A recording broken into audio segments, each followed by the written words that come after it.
Singaqala futhi silinde wena. Start.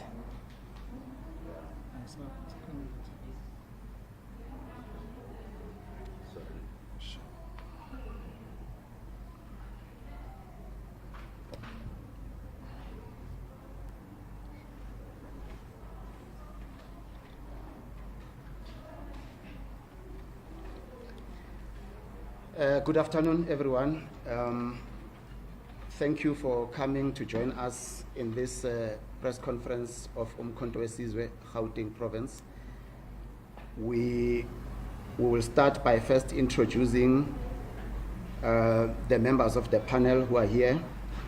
I will start with, from my right, it's Comrade Uzandile, who is coming from the Provincial Youth League. We also have Comrade Utemba Spian Ndebele, who is actually a deployee from the National High Command in the Gauteng Province. And on my left, we've got Advocate Dalim Pofu, who is also a deployee from the National High Command in Gauteng. We also have the regional convener of Johannesburg, Comrade Theo Upazuga Dlamini. On his far left, we have Comrade Phuka Mtaung, who is a regional convener of Ekurhuleni region. So you are all welcome. My name is Bafana Mahlabe, the provincial spokesperson of MKP in Gauteng. Now I'm going to start reading the press statement, after which we shall have a question and answer session. Without any further ado, our statement reads as follows.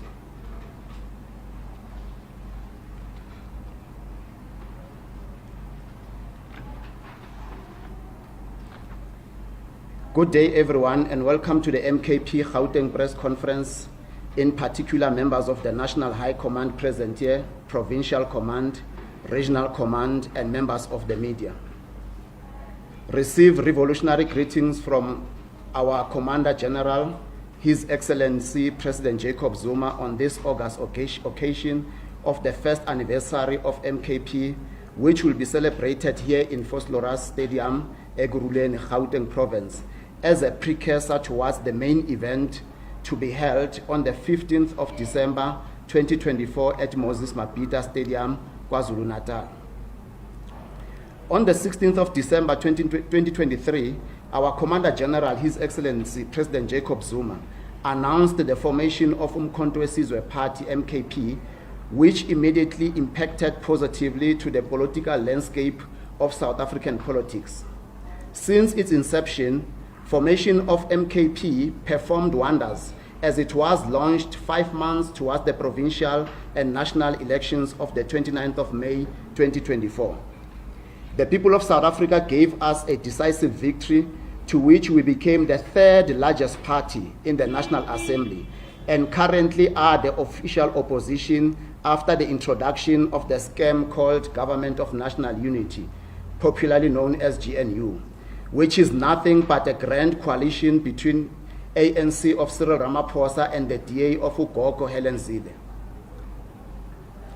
We became the majority party in KZN with a whopping 45%, and soon that bogus makeshift government in KZN will collapse and the rightful government of MKP, as per the mandate of the people, will emerge to deliver quality life and excellent services, jobs, and economic emancipation. In the Gauteng province, we are the fourth largest party with 8 seats in the provincial legislature and second in the Mpumalanga province, whilst represented in almost all provinces of South Africa.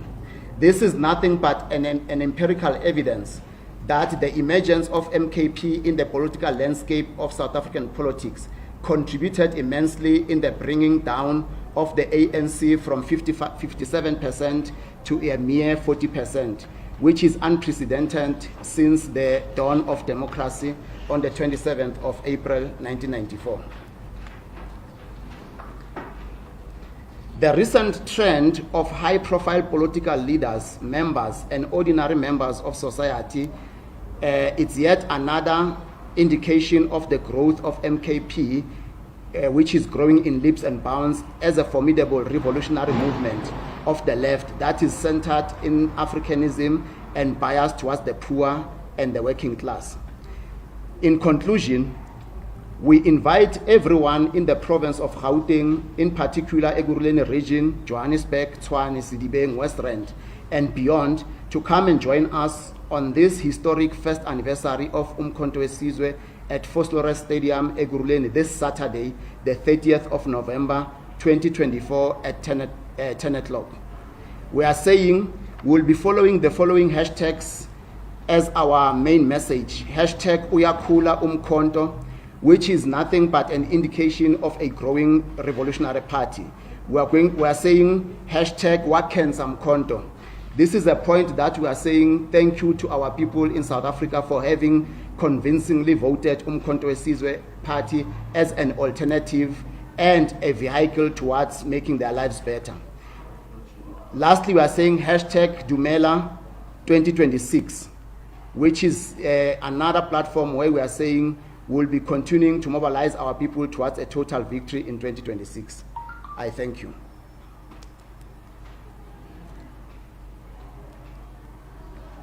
Can I proceed? There's load shedding. There's load shedding. Let's just check.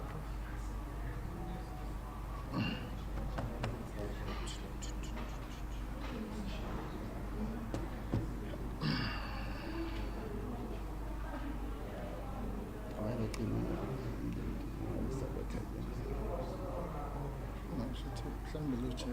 the area.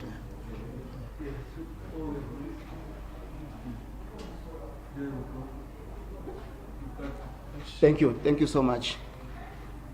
We shall proceed whilst they are sorting out the issue of, I don't know whether it's load shedding or what. So how we're going to proceed, I've introduced the panel and the leadership that is present here from High Command, Province and the region. Now I'm going to give members of the media the opportunity to can ask questions. I will note you and you will introduce yourself and the media house in which you come from. Can we start? I'll start on my left. Please remember your number. It's number 1, number 2, number 3, number 4. Okay, you can start number 1. All right, thank you very much. My name is Sandra Boleva from the Sunday Times. My question to you today is, with the exodus of prominent leaders from the EFF leaving the party, jumping ship, joining Umkhonto weSizwe, party leader Julius Malema has declared Umkhonto weSizwe as an enemy which his party supporters must confront head on. What is your immediate response to this declaration? And secondly, do you believe that you can de-escalate tensions between the two parties in order to unite the Progressive Caucus as you set out to do? Thank you very much. Thank you. We will note the questions number 2. Okay, Junior Kumano from News of Africa. Just to build on what my colleague Sisale has already asked, I just want clarity on the issue of the Progressive Caucus. We've heard these utterances from the EFF saying that Umkhonto weSizwe is the #1 enemy of their party. Are you going to remain in that Progressive Caucus with the EFF? And to the advocate, I just want to find out, yesterday we did hear the EFF leader saying that the former President Jacob Zuma had not paid some of those cost orders that had been awarded to the EFF. Are you aware of the former President having received any such court order? And are you aware of the former President's Ganda home being attached in this regard? Thank you. Number 3. You are covered. Number 4. Same here, but just to add on what my colleagues said, and this one goes to your move from the area seems to have caused tension in case, especially after the announcement of the council. Are you a bit worried that that might be going forward, as my colleague referred that the EFF views MK very differently? Are you worried that that move could literally cause divisions and how EFF felt about MK? Okay. That was number 4. All right, I will give to the panel to respond, in particular Advocate Dalimpofu, whilst if maybe there are no other questions that are not covered, we'll have a second bite. Advocate, over to you. Okay, thank you. Yes, look, the reason why we called this media conference was to highlight the first anniversary of MK. So that's the main business of the day. Some of the issues that you are raising have been addressed or will be addressed in the appropriate forums of the organization. But I will touch on them. I'm just highlighting the fact that of why we're here. And it's important to view even those questions that you are raising in their proper perspective. As you heard from the statement, this is a new organization which is 11 months old and is now going for its first anniversary. So we're talking about really a baby in terms of politics, which had to learn fast because the people of South Africa gave it such an overwhelming mandate, something unprecedented. There's no party that entered politics and attained almost 15%. In fact, it doubled the record that was set by COPE in 2009, which got 7%. So that's really the issue. So even these developments that you are raising must be looked at in that context. The introduction of a new player in the South African political landscape has to affect everybody, literally.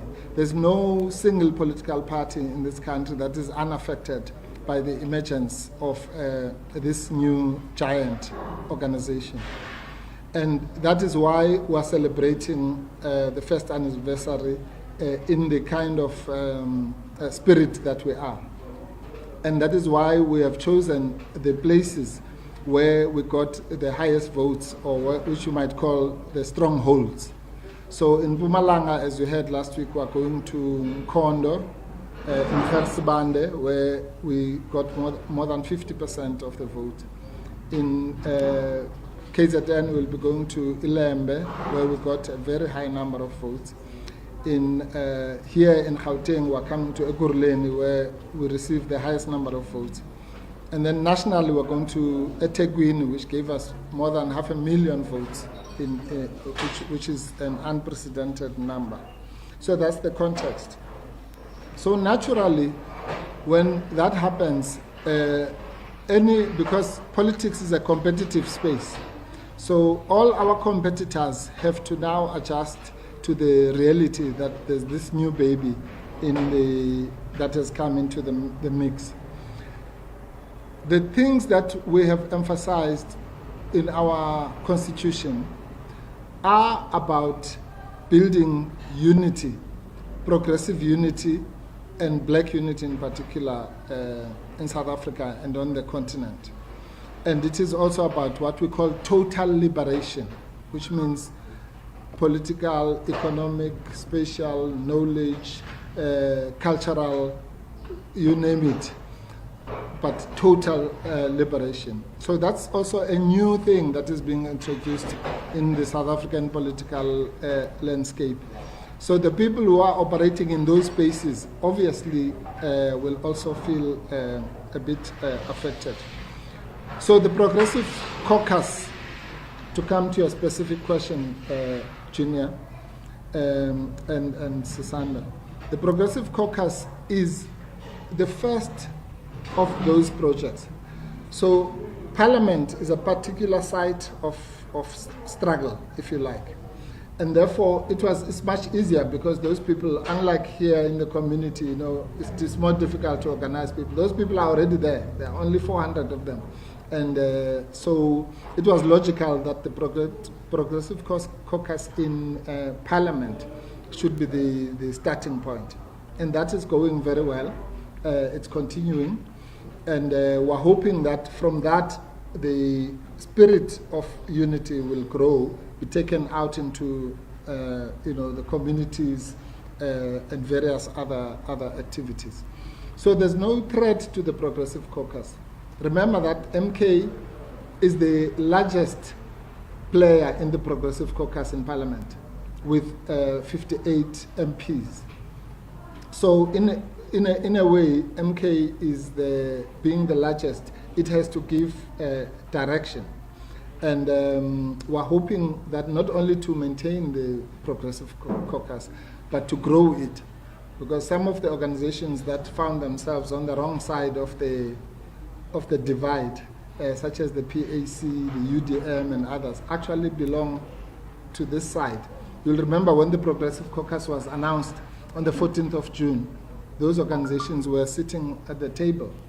And so that's the spirit in which the Progressive Caucus will be approached. As far as, look, the organization has made itself clear about the polemics or debates with other organizations. Our approach is very simple. Our members, and this is in our constitution, are enjoined by the constitution itself not to respond to any provocation, and in particular, not to attack other progressive forces. If other people want to do that, that's fine. That is their decision. It's a free country. But we will not be falling into that trap. You know, where we are now here, those of us who are old enough to have been in this space in the 80s will know that this place we are in here was standing on the blood of people. That this particular area in KZN, thousands and thousands and thousands of our people died for nothing because of so-called political rivalry. So we shall never participate in fomenting that kind of history. And we will never regard any organization, let alone a progressive one, as our enemy. The word enemy is a very strong one. It's used only when you intend to do certain things in politics. There's a difference between opponents and rivals and enemies. So we do not take the position of calling any black person our enemy because they are our fellow oppressed people. The issue of the tensions, I don't think people should exaggerate tensions, as I say. Tensions in politics, as I say, it's a competitive space. You know, we're all competing for the same voter pool, so to speak. So, you know, now and again, there'll be that kind of jostling. As long as we all ensure that we do not escalate that into something else, because that this country cannot afford it. Yeah.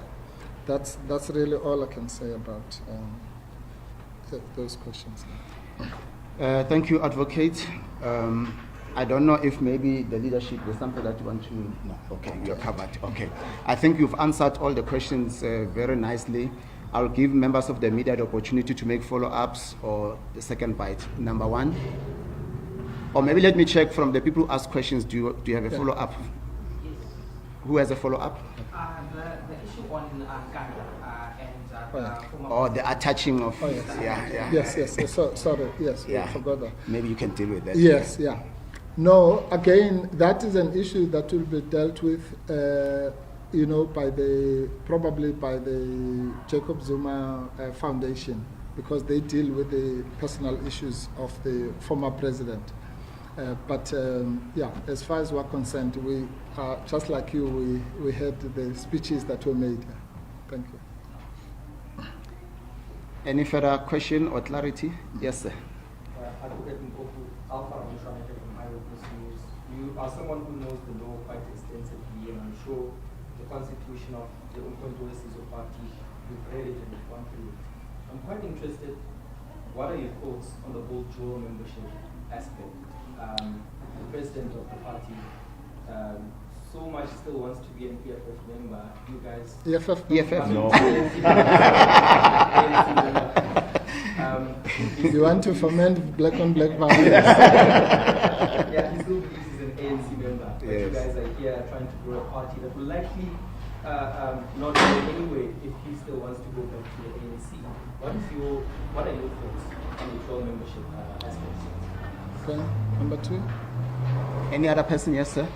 Thank you. I'm Howard Mabanao from Great. In some of your previous... Can we minimize the noise, please? Can we minimize the noise? Thank you. Close the door, please. Continue, sir.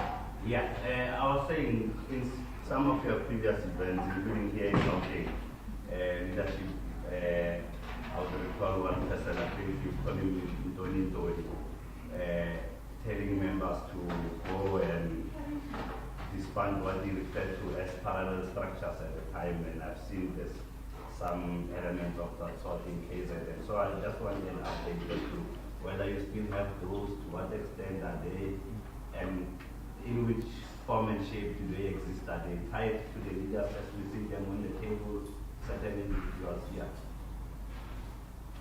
Okay. Maybe what we'll do, Chair, Advocate, let me start opening a discussion on the parallel structures. The Advocate will add, or the members of the High Command. Let's appreciate, as the Advocate said, that everything is in context, you know. MKP is a new party. And you would have noticed that there was a trending slogan that says, Asibizwa Siazizel, you know. And when people are assembling into a huge organization like this one, and for the first time that is being established and under the political environment that we see, clearly because we are coming from different background and different organization and all of that, there will be some form of tensions that would ensue during the process of working. But let me assure you, the organization is working on that process very nicely. We introduced the People's Mandate, we introduced the temporary structures, and all of those things were done because people were taking initiatives. And sometimes this matter is exaggerated, especially in the media platforms, to say there are tensions that are going to disband the organization or even demobilize the organization. That is not the fact. The truth of the matter is that we are trying to build an organization here, and being at the formative stage, it's inevitable that there will be those tensions, but we are in the process of building. And as and when we introduce these systems, these things, they fade away. And as you can see now, the organization is almost stabilized. You know, we are introducing leadership in every province, and I'm sure Advocate will also touch on that. KZN has already been taken care of in terms of the convener, Willis Mkunu, Mpumalanga, Advocate Mkhwebane, and we are in the process of attending to other provinces. But in the meantime, status quo remains. We do have structures that were there, and the leadership said those structures must be there until such time that officially we introduce the leadership. So I'm sure that matter will be dealt with as we proceed. Advocate. Yes, thank you. I think maybe just to add on what Commander Bafana is saying. Again, I've said this is a new organization. Anybody who has ever been involved in a new political organization will know that it must have teething problems. If it doesn't, then you must know there's something wrong. It might be those, especially if it's a mass-based organization. Unless if it's one of those one-person, one-office organizations. Yeah. Yeah. Here we're talking about a mass organization that has produced more than 2.5 million votes in the space of 5 to 6 months. So you can imagine what that means. Before any structures could be formed properly, just because the message was resonating with our people. Post the elections, two things have happened. One was to make sure that the deployments in Parliament and in the various legislatures are done. That was accomplished. We know that our caucus in Parliament is working very well. In fact, not only did we were thrust into that space, but on our maiden arrival there, we became the official opposition of South Africa. That's not a small thing, to be the official opposition in South Africa. And so that project has gone well. The next project has been what Commander Bafana is talking about, which is to now build the structures on the ground. And you have seen the production of the Constitution, which was a very important step. And then you have seen the deployment of the officials. You've seen the installation of the new Secretary General.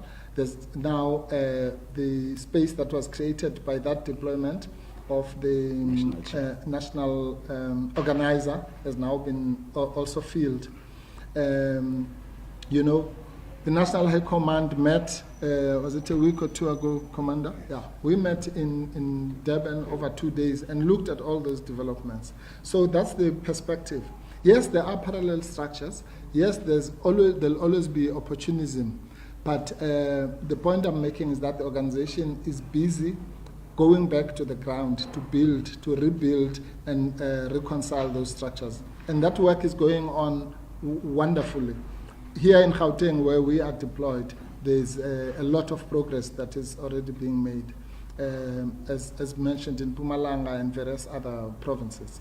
So going towards next year, we will be stabilizing the organization. By the time we're talking about the second anniversary this time next year, you'll be talking about a completely different picture, a more national picture, even in the provinces where we are currently weak, because of the high command people who are deployed there. Some of the reports we're getting are very positive. So by the time we get to 2026, then the picture will be totally different, and we'll be competing even better than we did this year. Right. Now, the issue of dual membership, again, that issue is misunderstood. You must read the Constitution very carefully. What that clause says is the following. It says, save for very highly exceptional circumstances, dual membership will not be allowed. Now, what are those highly exceptional circumstances? This has been explained before by our Secretary General. The best example is which is happening, even yesterday I was called about some councillor who wants to move from a party that I won't mention for the sake of peace. Wants to move into MK. And my advice to that person was, no, don't do that. If you're going to move into MK, you must then invoke the clause on dual membership. Why is that so? Because councillors are there by virtue, those who are there, for example, for proportional representation as opposed to direct election, are there by virtue of being deployed by their parties. Okay? So if you leave the party, you lose your membership of that party. So those kinds of people may be allowed, as an example, to have dual membership, so that if they want to retain their former party, some of those people have one-person parties that I've referred to, then they can do that. So that clause was really for those. It's a transitional clause, and that's why we talk about highly exceptional circumstances. But no, we've dealt with the attachment. The issue of the issue you raised about former President Zuma's dual membership, he has explained this many times, that his view is that the real ANC was hijacked by what we call the ANC of Ramaphosa, and that the ANC that he was a member of for 65 years is what he's fighting for, to remain a member of. And as far as he's concerned, he says that Cyril Ramaphosa doesn't have the right or the authority to kick him out of the ANC. And that is the context in which he decided that because there was no longer room for debate within that party, an alternative vehicle had to be formed for our people. But, again, those are issues that are handled by the former president and his foundation. As far as MK is concerned, the issue is the one of the dual membership. The ANC might not allow dual membership, that's why they kicked him out, but we do. Thank you, Advocate. Any follow-up? Yes, sir. Thank you very much. My name is Luna from the Million Guardian.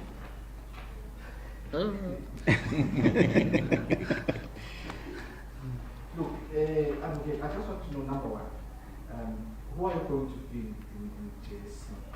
Are you aware if anyone is going to fill the position?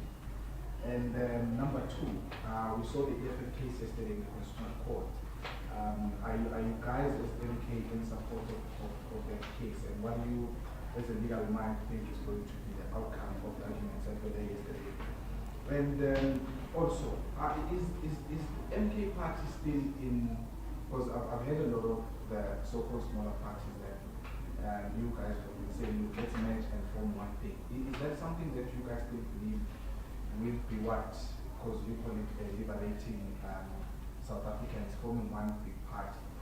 And lastly, in the issue of heading of insults against your president, against yourself as well, and some of other people are coming from other parties.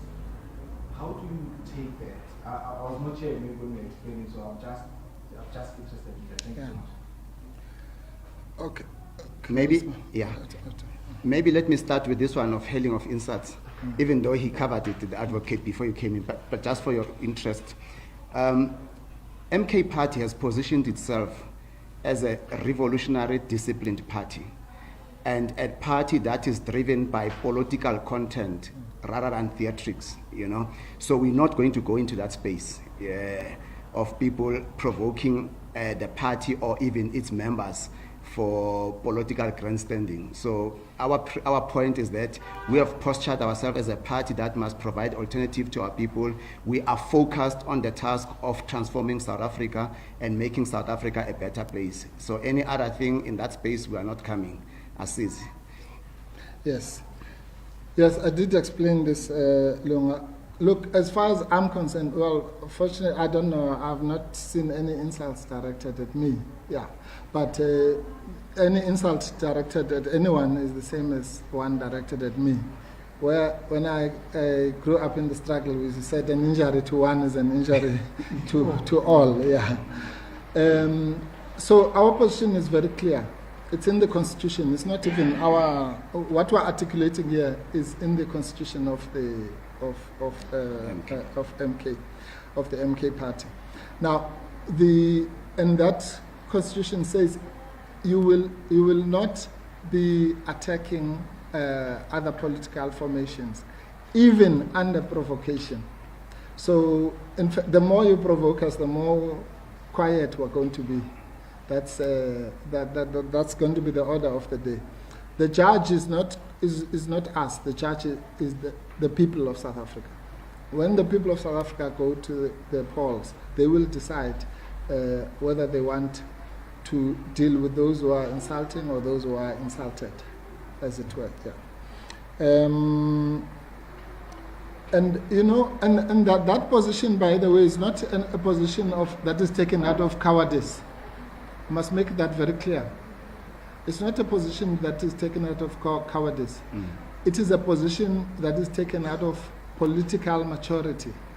For 400 years, our people were defeated because they were divided. The enemy, since they arrived here in 1652, knew that the way to deal with the people of this country is to divide them. And for the past 400 years, that they've been doing that in various forms, either by fighting us in so-called tribal formations, up to more recently when they formed homelands, and the so-called black-on-black violence that I spoke about of the 80s. All those were forms of dividing our people to ensure our perpetual oppression. So we're not going to do that. It's #Andizi, or MK says #Andizi, to repeating the same mistakes of the past centuries. And as I say, those of us who witnessed some of these things, can remember right here where we are, where people were being butchered and killed. There are children, if you walk around here, who have no parents because of that. So we're not going to, we're not available for insults. We're available to be insulted, but not to dish out insults. All right. Now,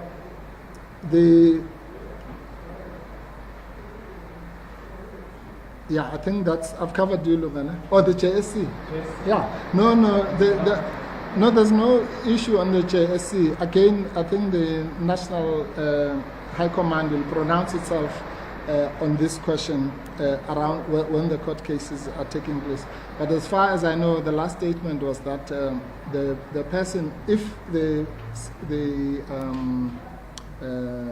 issue is reopened, I think the organization will probably field the same candidate that they fielded before.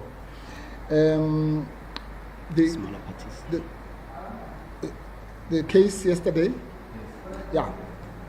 No, of course. I mean, the position of MK on the Phala issue is very well known. You can find that directly from the statement that was issued by former President Zuma on the 16th of December 2023 at the launching of the party. That one of the issues he raised was the discrepancy in the treatment of that case as compared to other cases. So to that extent, yeah, we are hoping, but you never know. You are asking me to speculate on the outcome. Well, in this country, I think if you speculate about court outcomes, you can lose a lot of money. Yeah. What about the smaller parties? Yeah, there's still prospects of. Oh yes, the so-called merger. No, you know what? I don't want to use this platform now for this. Maybe I can talk to you some other time, because that's something directed at me. This nonsense that I said that parties must collapse into MK is a lie. It did not happen. It's just something that never happened. Yeah. But as I say, we'll deal with.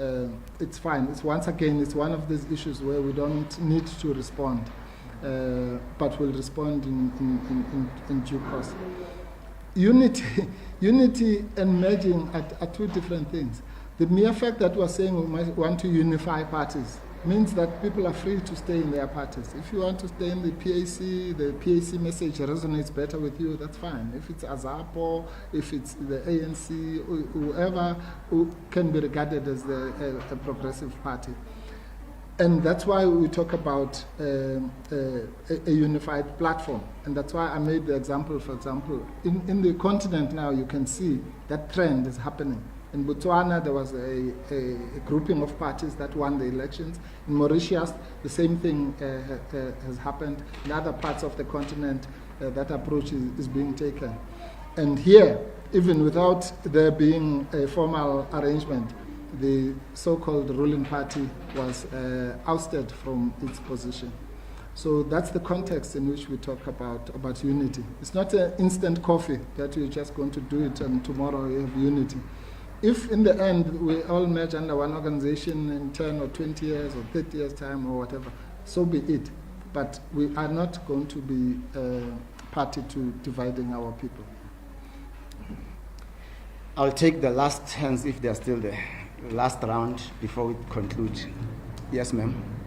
Good afternoon, my name is Roku Lebo from the Daily Method. We are sitting in a prosecution against 5 men against 1 woman. I suppose my question is, why is there such a limited representation of women in the MK structures? And I suppose the phenomenon is commonly within the National High Command as well, which we see over time with 1 or 2 women. And I mean, is the MK actively having conversations around fixing this phenomenon, or policies rather, because it is quite problematic? Thank you. Any other question? That's the last one. Over to you, Advocate. Okay, thank you very much. Yeah, well, actually, sorry, my note here was to give a few apologies. One of them from the convener of our National High Command deployees, by the way, is Commander Cindy Tim. She unfortunately, and she had confirmed that she was going to be here, but due to some logistical problems at the last minute, she couldn't make it here. So she would have been the one who's answering most of these questions here. But be that as it may, that's just about today. The question you are asking is more broadly about principle. Yeah. Look, the MK has pronounced itself on this as far as at a policy level. If you look at our constitution, you'll see that it says bearing in mind the realities of the patriarchal society where we come from, where political leaders really, in almost all the parties, are male-dominated. But that's something that needs to be actively countered against. So our constitution says that we are going to strive to have 40% of female representation in our structures. And it also says that there is an effort to make sure that within 5 years, I can't remember the clause, within 5 years that number should go up to 50%. So that's at the policy level, as you are asking here. So that's something that is going to be attended to very actively. There's no political party that can prosper or address the inequalities in this country without addressing gender inequality. That's what we mean by total liberation. Total liberation means every sphere, whether it's about youth, women, whether it's about people with disabilities, total liberation as in total. And you can never have total liberation without liberating women. And that is why even in the infancy of this organization, the Women's League has already is being established in true earnest. So thank you for that question. And also just to add on what the advocate has said, in our structure of the National High Command deployees in this province, it's 50-50. There's 2 females, very strong female, and there's 2 of us who are supporting those strong females. So we're 4, so it's intact. And also in our regional structures and sub-regional structures, we do have a lot of female representation. So we are trying really very hard to address that matter. Thank you for the question. Let me thank the members of the National High Command, the province and the regions, and also members of the media. Thank you very much. This press conference is adjourned. Thank you.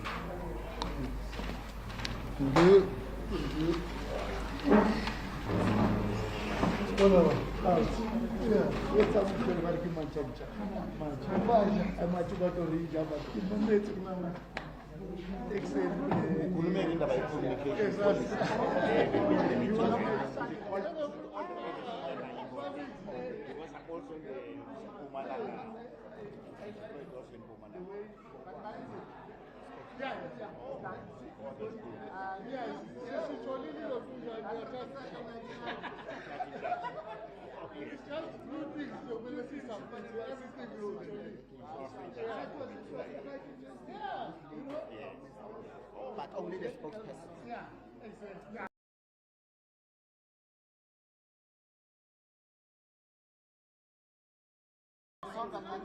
Or is this for public consumption?